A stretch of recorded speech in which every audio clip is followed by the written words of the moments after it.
I'm Steve Wylie. I'm here at the Enterprise 2.0 conference, and I'm joined by Aaron Levie, who is the CEO and co-founder of Box.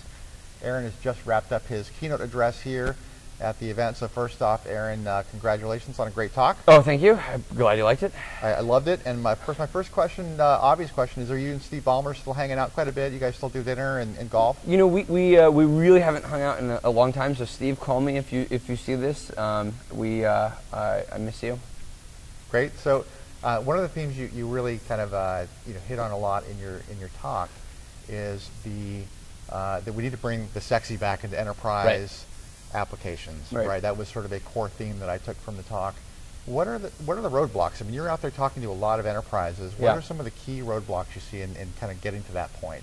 Yeah, well, it's interesting. So the for good reason, CIOs and IT departments have to be very pragmatic and conservative as they implement new technologies in their organization, right? There's a lot of security, compliance, regulatory, governance issues that they have to be sure that they adhere to. And so, again, for good reason, they have really been trying to figure out what does this landscape look like, where is it going to actually settle toward, and how do I invest in that future? And so thus, we haven't seen decisions be made as quickly as I think we would like to kind of get the constant innovation and the constant updates that would drive this sort of next generation of enterprise technology. And we're just now seeing this happen. So we're starting to sell to some of the largest organizations in the world because CIOs are finally getting this.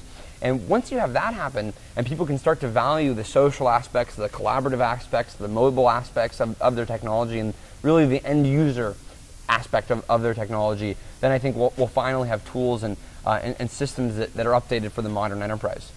And is it who's the driving force inside enterprise? Is this coming more from the CIO, or is this pressure from the lines of business for better, simpler ways to work? Who do you tend to talk to out in the field? Yeah, I think it's actually finally converging as both, and the conversations are certainly different. So the end users and the teams are bringing in their own technology that helps them work faster. But then CIOs are recognizing that the legacy vendors, whether it's Oracle or IBM or others, haven't invested in that end user technology in a way that is commensurate with what is needed today. And so you finally have this sort of convergence where the CIO gets it, the end users have already gotten it, and now people are starting to want to adopt solutions to solve that problem. So whether it's Yammer or Chatter or Jive or what we're doing at Box, people are finally getting that they need technology that users are going to love to work with. Right. Okay. No, that makes good sense. And I guess my last question is, there's a lot of tension. There's a key tension point in the market around legacy application providers versus some of the challengers in the market, right? So the big question I think to be asked is, to what extent are the legacy application providers, which own the vast amount of the market right now, going to be able to come up to speed and innovate quickly enough and provide some of this functionality versus some of the challenges that are like Box is, right? Where do you see that sort of evolving?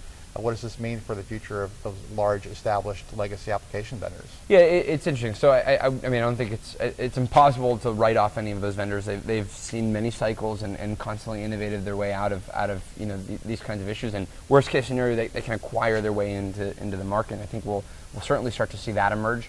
I think the legacy vendors are still figuring out what kind of bets to place in the market. But when you look at a company like Yammer that has over 100,000 businesses using its social product, when you look at Chatter, which Chatter is enabled for 100,000 businesses. When you look at Jive, where they're working with some of the largest organizations in the world, and these are three effectively startups or non kind of legacy vendors. I mean, with Salesforce obviously at the scale that they're at, but that's a very, very different kind of market landscape than what we saw maybe 5 or 10 or 20 years ago, where the new categories were eventually kind of dominated by the legacy players. And so I think there's so much innovation happening in the startup ecosystem because you can have narrow focus, you can kind of focus on the virality of these applications in a way that's disruptive to the traditional enterprise sales and distribution model, and we're starting to see that. And I think you're going to have a shift in the kind of balance of power in the enterprise landscape over the next kind of 5 to 10 years.